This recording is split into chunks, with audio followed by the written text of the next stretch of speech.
Welcome, बहुत बहुत स्वागत है आपका कमोडिटी कॉल में। आपके साथ मैं विपिन भट्ट। और आज कमोडिटी कॉल में जो फोकस होने वाला है वो है कच्चे तेल पर। $100 के नीचे आ गया है, क्या और गिरेंगे दाम? 4% की गिरावट थी ऑलरेडी, क्या और बढ़ेगी गिरावट?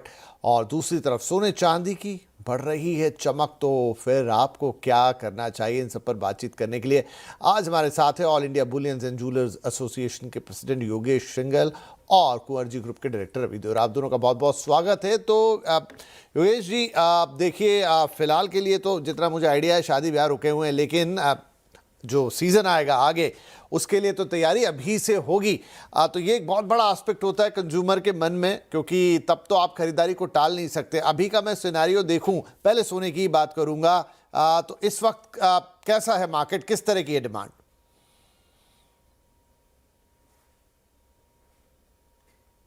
योगेश जी, आप म्यूट पर हैं सर।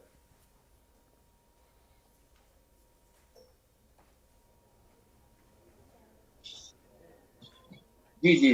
देखिए, मार्केट में तो अभी लिक्विडिटी की कमी है काफी, और डिमांड में भी बहुत कमी देखी जा रही है।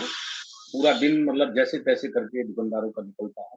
और आगे आने वाले जो समय में, आगे आने वाले जो शादी ब्याह के सीजन है, उसके ऊपर उम्मीद बंधी हुई है कि किस तरह से ये व्यापार, किस तरह से भाव रहेंगे, कहाँ सेटल होंगे, और किस हिसाब से आम आदमी की पहुंच के अंदर ये सोने चांदी के भाव आएंगे। तभी हमारा थोड़ा क्लियर होगा कि व्यापार किस तरफ जाए।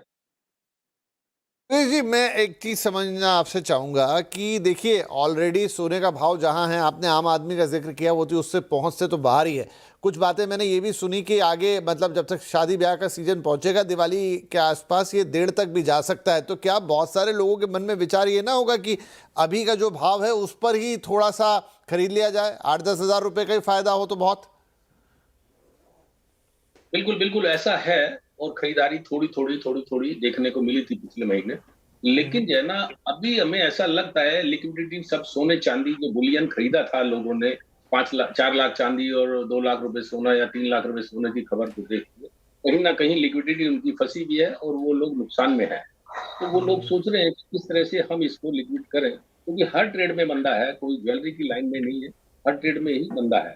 तो इसका सीधा-सीधा हमें लगता है कि सभी ट्रेड वालों ने, सभी लोगों ने सोने-चांदी में बाइंग की थी, जो कि एक होड़ मच गई थी कि भई सोने-चांदी में किस भाव पे मिल रहा है, उसी भाव में सोना-चांदी खरीद लें। तो अभी ऐसा कुछ देखने को नहीं मिल रहा है। पीछे 1,30,000 रुपए सोने का भाव आया, चांदी का भी 2 लाख रुपए भाव आया। तो बहुत बड़ी कमी उसमें देखने को, बहुत ज़्यादा डिमांड में जो है ना बढ़ोतरी देखने को नहीं मिली। राइट, ठीक ही कह रहे हैं आप। बीच में तो भाव मतलब ऐसे भाग रहे थे, फिर उसके बाद से जो करेक्शन मोड में आई है, तो फिर एक रेंज में हम इसे देख रहे हैं। ठीक है, आपको क्या लगता है कि सोना दिवाली के आसपास 1.5 के पार जाएगा? देखिए, ये सोने का भाव तो चंचल है, सोने-चांदी का भाव ऊपर चलता रहता है। लेकिन सोना उससे पहले नीचे जाने की भी संभावना लगती है, क्योंकि कितना मार्केट नीचे? में तो 1,30,000 रुपए है, कम से कम वो तो टच करना चाहिए। हालाँकि देखें तो 9% कस्टम ड्यूटी भी बढ़ी है, और कहीं न कहीं रुपया भी थोड़ा-सा गिरा है। तो उसको देखते हुए तो 1,30,000 से भी नीचे भाव वैसे जा चुका है। अगर हम उनको दोनों को 21% का हम देखें, इसके अंदर और लेस करें, तो 1,30,000 से नीचे जा चुका है। लेकिन अभी ऐसी उम्मीद है कि एक बार गिरावट देखने को मिल सकती है, और उसी इंतज़ार में ही हमारे बायर बैठे हुए हैं शायद। हाँ, लगता तो यही है। तो जिसको भी सोना जिस भी पर्पज से खरीदना हो, देखना हो, यहाँ तो योगेश जी का मानना ये कि एक डिप इसमें आता हुआ दिखाई देगा। बहुत बहुत धन्यवाद सर हमसे बातचीत करने के लिए। लेकिन रवि साहब, आपका भी इस पे टेक्निकल एक राय ले लेते हैं। सोने का हाल फिलहाल तो जो स्तर दिख रहा है 1,43 के आसपास है, लेकिन नियर बाय क्या ट्रेंड्स आपको दिखाई दे रहे हैं?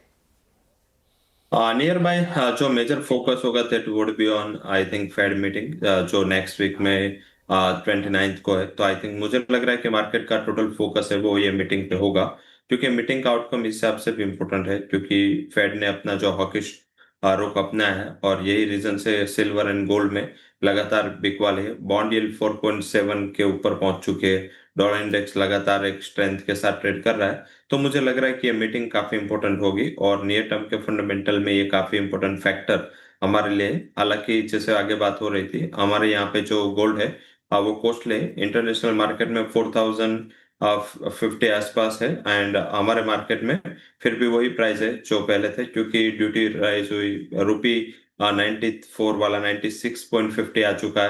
तो आई थिंक मुझे लग रहा है यहाँ पे एक्सपेंसिव ही रहेगा, बहुत ज्यादा गिरावट की उम्मीद ना रखें।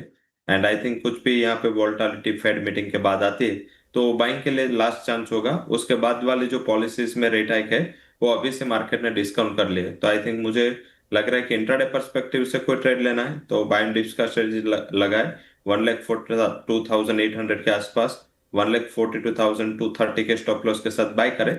1,44,000 तक के लेवल आ सकते हैं, पर अगर आपको लंबा नजरिए से कुछ ट्रेड लेना है तो एक बार फेड की पॉलिसी देख के जो गिरावट आती है उसमें बाय करें।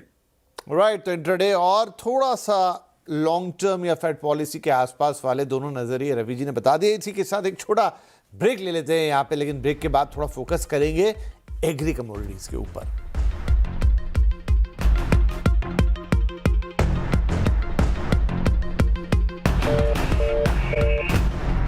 Welcome back. कमोडिटी कॉल में हम बात कर रहे हैं एग्री नॉन एग्री कमोडिटीज की। रवि साहब हमारे साथ है। रवि जी, मैं आपसे आपकी पिक्स लूं, लेकिन उससे पहले एक कॉल जरा क्रूड पे भी बनती है। जब से क्रूड में हायर लेवल से अच्छा करेक्शन आ चुका है, एप्रिसिएशन प्राइसेस में आता हुआ दिखा था 102 से, तो वहां से एक अच्छा प्रॉफिट बुकिंग है। मुझे लग रहा है कि आज 8500 का अच्छा बेस है और इंटरनेशनल मार्केट में 9650, तो ये लेवल के आसपास एक बार शॉर्ट पोजीशन से मुनाफा वसूली कर लेनी चाहिए। और ओवरऑल ट्रेंड यहाँ पे 96 से लेके 102, जब तक कोई बड़ा रिवर्सल या बड़ा कमेंट नहीं आता, मुझे लग रहा है कि इंट्राडे पर्सपेक्टिव से थोड़ा डीप पे 9000 के कॉल ऑप्शन में बाय की रिकमेंडेशन रहेगी, एंड अराउंड 300 के स्टॉप लॉस के साथ, and target would be 550। Okay, ठीक है रवि सर, अब आप आज के आपके रिकमेंडेशंस। मेटल्स थोड़ा सेफ है, यहाँ पे दोनों साइड के न्यूज अच्छी पॉजिटिविटी के साथ वर्क कर रहे हैं, तो नॉन एग्री बास्केट से बेस मेटल में रिकमेंडेशन रहेगी, जिसमें आप जिंक में बाय कर सकते हैं। 381 पे बाय करें, 379 का स्टॉप लॉस एंड 385 का टारगेट होगा। सेकंड रिकमेंडेशन कॉपर पे होगा, 1318 के करीब बाय करें, 1310 के स्टॉप लॉस के साथ, एंड जो टारगेट है दैट वुड बी 1338। तो यहाँ पे मुझे लग रहा है कि मेटल्स में नॉन एग्री फ्रंट से अच्छा उछाल यहाँ पे एक्सपेक्ट करना चाहिए। एग्री फ्रंट से बात करें तो यहाँ पे टॉप 2 पिक्स में आज मेरे हिसाब से धनिया उचित रहेगा। आज से अच्छा करेक्शन यहाँ पे आ गया है, 15,400 का सपोर्ट भी अच्छा है, तो 15,400 के करीब कॉन्ट्रा कॉल में बाय करें with stop loss of 15,280, and 2 trading session position को कैरी करें। 15,700 तक के टारगेट आते हुए दिख सकते हैं। और सेकंड रिकमेंडेशन है वो बाइंग साइड गुअर गम होगा, 11,700 के करीब बाय करें, 11,620 के स्टॉप लॉस के साथ, एंड टारगेट है दैट वुड बी 12,200। तो आज 2 रिकमेंडेशन गुअर गम एज वेल एज धनिया, दोनों एग्री फ्रंट से बाय रिकमेंडेशन होगी, and copper and zinc from non agree. चलिए, कॉपर और जिंक नॉन एग्री से, और इधर ग्वारगम और धनिया एग्री से। एक कॉटन पे भी अगर आप अपनी राय रखते रवि जी तो बहुत अच्छा होता दर्शकों के लिए। जैसे कॉटन में कॉटन सीड ऑयल की है, उसमें थोड़ा Gujarat base and Maharashtra base ये कमोडिटी है। यहाँ पे वैसे देखे तो अब अच्छी बारिश हुई एंड गुजरात में अगले 2-3 दिन अच्छी बारिश के एक्सपेक्टेशन है। महाराष्ट्र में ऑलरेडी यहाँ पे सोइंग जो हो इतना पानी बरस चुका है, तो आई थिंक मुझे लग रहा है कि सोइंग तो ठीक ठाक होगी, बट यील्ड में थोड़ा इश्यू लग रहा है। बट इससे आपसे थोड़ा प्राइजेस में मुनाफा वसूली आई है, बट 3900 का बेस मान के चलना चाहिए कॉटन सीड ऑयल के। यहाँ पे बाय करना उचित रहेगा 3900 के स्टॉप लॉस के साथ, एंड 3950 तक के लेवल की उम्मीद करनी चाहिए। जी रवि, बहुत शुक्रिया, आपने वक्त निकाला और हमारे दर्शकों के लिए ये एग्री नॉन एग्री कॉल्स दी, और साथ ही कॉटन पे भी आपका ये इंपॉर्टेंट कॉल। बहुत बहुत शुक्रिया कार्यक्रम में आने के लिए। तो कमोडिटी कॉल में फिलहाल इतना ही। एक छोटा ब्रेक लेंगे यहाँ पर, और ब्रेक के बाद आपके लिए लेकर आएंगे ताज़ा तरीन गर्मा गर्म आवाज़ समाचार।